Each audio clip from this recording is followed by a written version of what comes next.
Jacqui Holstead, thanks for joining us today. Personal style coach and now published author. Tell us a little bit more about this book that you have just written. Okay, well, the book came from my workshops, and really it's a quick fix book. So it's a small handbook that fits in your handbag or in your back pocket, and it's something you can take with you shopping. So for example, if you see something on a mannequin and you think, oh, will that suit me? Is it going to look good on me? And you're not sure about it, then you could have a quick look in there. It's all bullet pointed, so it's easy to reference, it's easy to find, and it talks about body parts as opposed to shapes. Because we used to do a measuring in the workshop, so we'd pair up in twos to find out exactly what shape you are, you know, so if you're a rectangle, a pear, or a round, or whatever. And strangely enough, most people, well, quite a few people, fall in between two shapes. So we were no better off once we'd actually done the measuring and everything. You know, everybody said, well, where do I go from here? And really, we want a quick fix. You know, it's okay if you're a style coach and you're there and you're doing a one-to-one session and you're out with them and everything else. I mean, you know, we can make anybody look absolutely fabulous because we concentrate on all sorts of things, but more about that in a minute. Back to the book. The book was born out of those workshops with people saying, you know, well, where do I fall in between these shapes? What do I do? What do I look for? And everything else. So, ladies aren't based on one total shape from head to toe. Yes. It's based on parts. So yeah, body parts, the book, yes, yeah. Rather than a shape, you know how you get a pear shape or you get a round or you get a rectangle or an hourglass. Often, you know, even when we've measured and we do get up together and pair up and measure each other, even when we've measured, they don't often fall into one shape, you know, so you may be wondering, well, am I a rectangle or am I an hourglass? And it's easy when you know and you do fall into one shape. It's fabulous because you can look it up on the internet, you can talk to people about it, there's loads of stuff out there, you know, in magazines, glossy magazines, it'll say this works really well for an hourglass or this works really well for a rectangle or whatever. But if you're not one of those shapes and you fall into one or the other, then what do you do? Where do you start? So what I've done with the book is I've talked about addressing body parts. So for example, if you've got a fuller bust and you want to slim it down, then we talk about what to avoid, bullet pointed, so it's easy to find in a hurry, you know, if you're out shopping, or what to have a look for, what to try.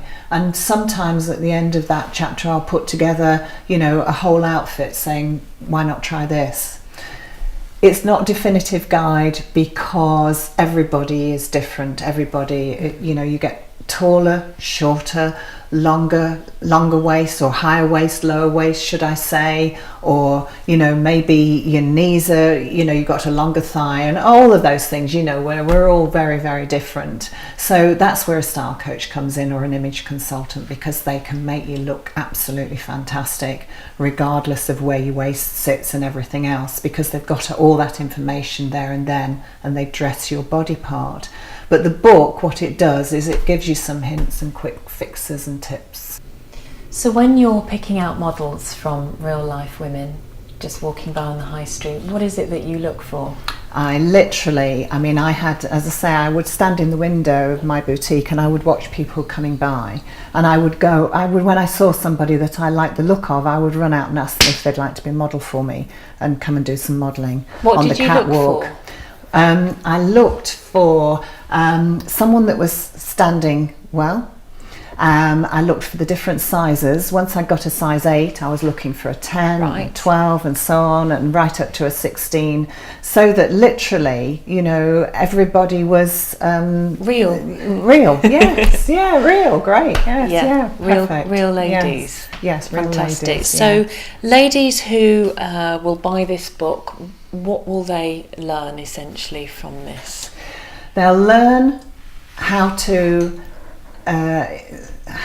fix something fairly quickly, right, as I say. So for example, if they're out shopping, you know, if you're in the changing room and you've perhaps been through the shop and you've looked at something, you've thought, well, I quite like the look of that, I like the look of this, and you're holding it up and you're thinking, will it really work for me? It talks about what will work for you. So for example, if you want to draw attention to your hips, you want to enhance them, then the things that you actually look for, you could wear jeans with embellishments on and things like that. Whereas if you want to detract attention from your hips, you would look for a plain cut with perhaps with even no pockets on the back or something like that, because it's just the drawing of attention. And that's what it talks about basically. So that's what I'm aiming at. I'm trying to give people something that's easy and quick when they're actually in the shop or in the changing room. Do you think there is a lack of confidence out there with ladies in fashion and what to wear, what not to wear, and where do you think that comes from? I do think so sometimes, yes, very much so. I think we look in the mirror and think, or we'll go through our whole wardrobe, we'll try this on, we'll try that on, and nothing actually works. And in the end, you end up going out in the last thing that you've tried on because it's too late. So you know, and do you feel comfortable when you do that? Because I don't, you know, and I think that's also where a style coach comes in, or an image consultant, is because we will create a capsule wardrobe. So for example, a working capsule wardrobe will perhaps put together 2 or 3 shirts or jumpers with a skirt, trousers if they're worn at work, and a jacket. So when you look out of the window and you think, gosh, it's not very warm today, I'm going to need my jacket, you get your jacket out and the other things are all there. You know, next to it you can pick 1 or 2 things out, and it's quick and it's easy to do that, and you know that when you walk out of the door you're going to look good. So Jacqui, your book is available online via Kindle, ebook, and also they can order from bookshops in paperback form as well. Do you feel like this has covered everything that you want to talk about? No. There'll be more. There'll be more books, definitely, because at the end of the day, it really is trying to address things quickly and easily while you're in the changing room. I think it's covered that, but you know, there are so many other things that we could talk about. You know, I could write a whole book on jeans, how to purchase and where to purchase and what to look for and everything else, you know, or a casual look, or maybe a special occasion look, or, you know, there's so much out there. It was very difficult knowing what to put in it and what to leave out. And this is for any particular age ranges or for everyone? I think it would work for most people, but I do tend to specialise in groups of people that maybe have a change in lifestyle. Perhaps they've come to a crossroads. Maybe they've just got out of corporate and they're following a dream that they've always wanted to, and their wardrobe doesn't work for them anymore. Or maybe they've just had a baby and they've got that short interim time, you know, where they're getting their figures back, and they have a very tight budget because they don't want to spend a lot of money on something that they know is not going to be working for them in 2 or 3 months time, once they get their own shape back and they get back into their own wardrobe. So, you know, there's a whole book there. Absolutely. Well, there could be.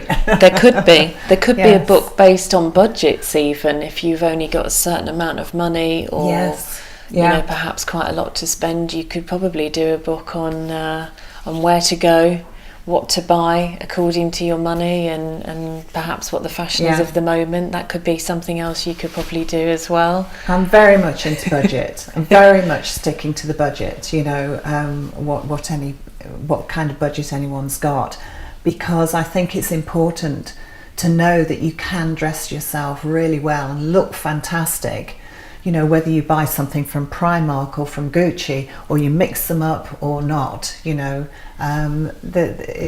it's all out there. Is that the key? Mix and match? Yes, I think so.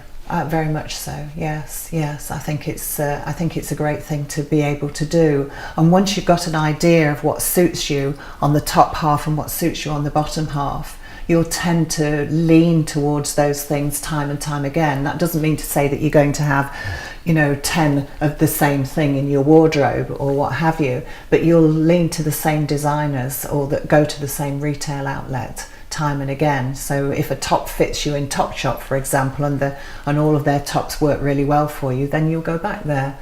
If the jeans don't work there and they work in Marks and Spencer's, then you'll be in Marks and Spencer's for your jeans. And when you get that and it sort of clicks with you, it's much easier to shop, and it's much easier to shop to a budget as well, because you've got a very good idea of the sort of prices. I love the high street. I think it's great. I think we can dress everybody from the high street. That's not to say that occasionally it's lovely to go and have a look at some of the stuff off the catwalk, because of course it is. But that all filters down to the high street as well. Absolutely. Yeah. Do you think the surge in online shopping has affected the way that we now shop on the high street? I think it has to a certain extent, and I think online is good and it's great for lots of people. However, I do really seriously think that there are a lot of people out there that still want to go out, look, touch and feel, and especially if they're unsure of what's going to suit them. I think perhaps, certainly my age group would probably do that more than a younger age group. They may go out and try something on and see that it works for them, and then they may go back and search online and buy it online to see if they can get it, sort of less expensive or whatever. But I think mostly they would prefer to be able to touch it, to feel it, and to try it. It's just part and parcel of the way that we've always done things, I guess. And but I still think there is an enormous place online. I mean, the rising up, if you like, or the success, should I say, rather than that, the success of Net-a-Porter and those kind of stores online, it just goes to show that there's a great market for it. Well, Jacqui, it's been an absolute pleasure to talk with you today. Thank you so much for joining us, and I wish you all the very best with the launch of your book. Thank you very much. Thank you.